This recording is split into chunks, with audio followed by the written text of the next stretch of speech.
It's your girl Diamond Drip, bringing you the insights and strategy you need in 15 minutes or less.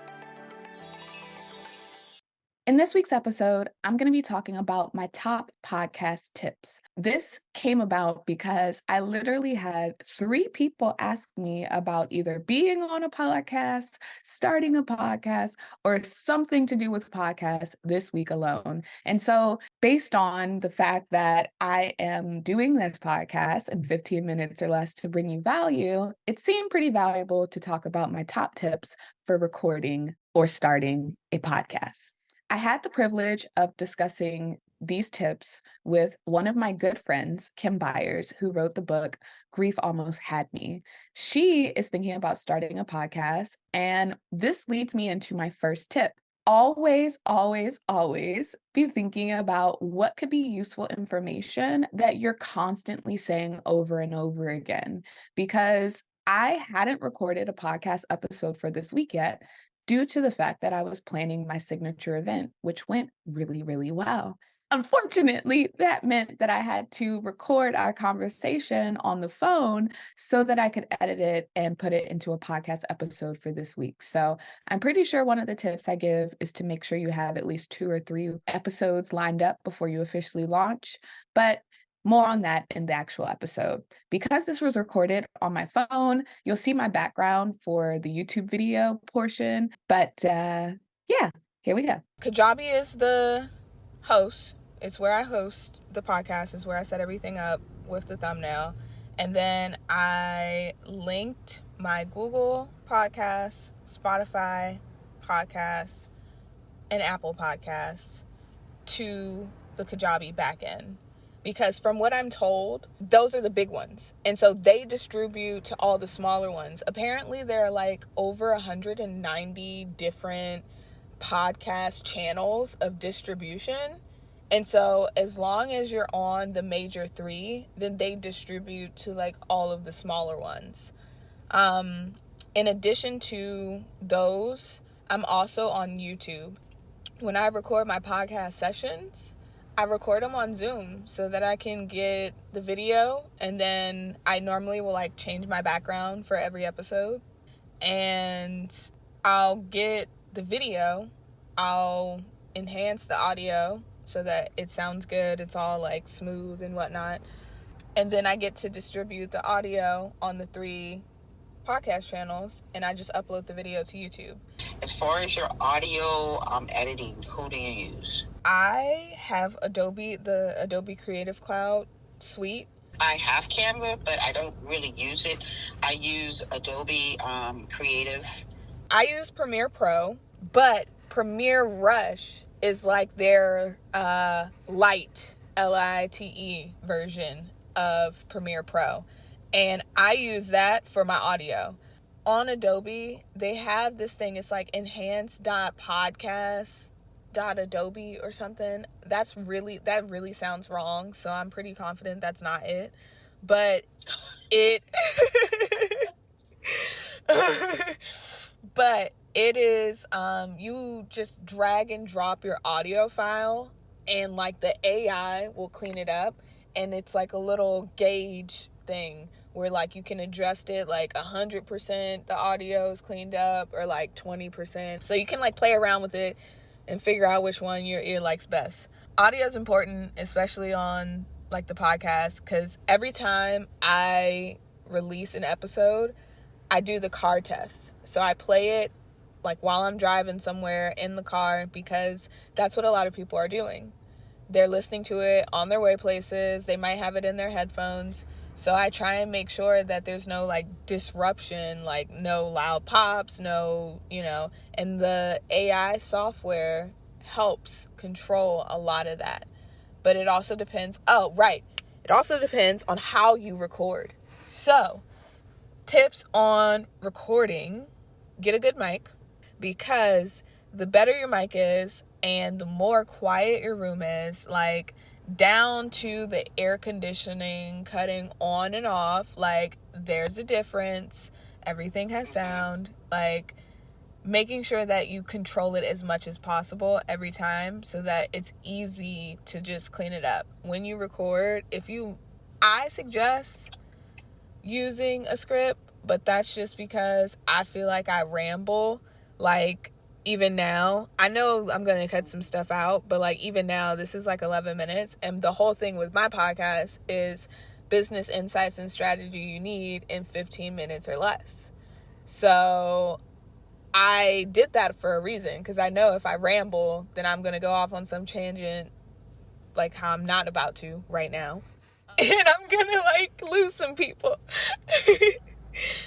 Yeah, the better you control your like recording conditions is ideal for editing. If you mess up, script. I suggest doing that. So that way, if you mess up or you find yourself going on a tangent, like you can just refer back to the script, and that'll help with editing so much. So like, you know, if you mess up as well, like just remember while you're recording that you're recording. Like just, you don't have to go back to the beginning. Just say it again how you know you'll edit it. That's what I always do. And you record every week? Yeah, just make sure you have some stuff saved before you actually start it. Okay, so how many recordings do you do before you have an episode, or is each recording an episode? Yeah, each recording that I do is an episode. And I wish that I followed my own advice. Like, when I started my YouTube channel, I knew, like, if I'm going to say, like, hey, check out my YouTube videos, like, it's a thing now, like, I want to make sure I have, like, at least 2-3 videos ready to go, scheduled out, so that way I'm just thinking of more content to keep it going. Like, I don't have to, stress myself every week. With my podcast, I don't know. I think I just was like, you know what? I'm going to just push the button.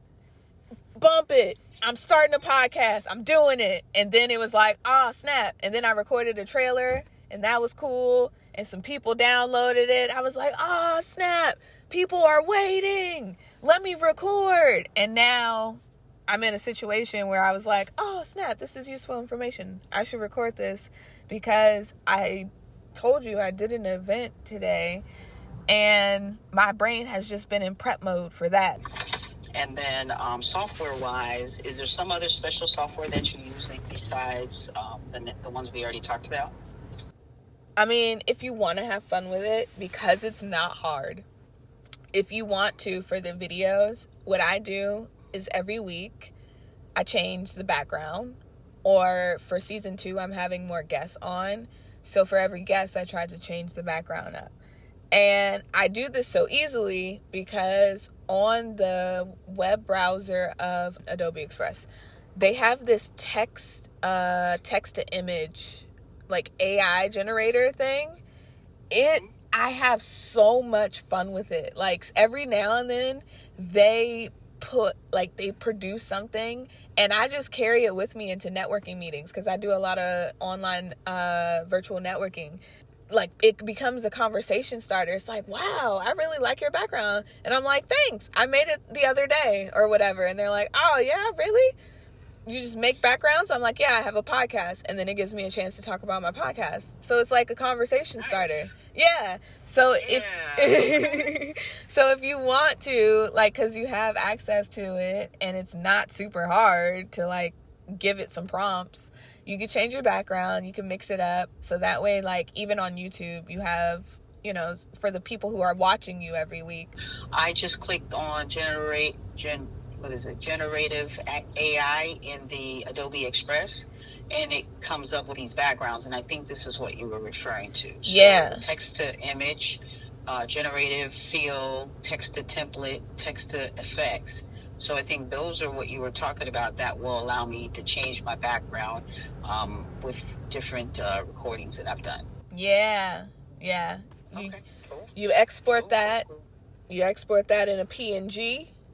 You load it into... What are you thinking about using? Are you going to use Zoom? I do know, like, I've been a guest on other people's podcasts, and they've used some pretty cool stuff. You said StreamYard, and what was the other one? StreamYard, Zencaster. Mm-hmm. And then there was another one that I I liked it because it gave you a copy as well, like just automatically. You could set up the setting to where like the host gets a copy and you get a copy of the video and the thing. So I really liked that as a guest that I had that.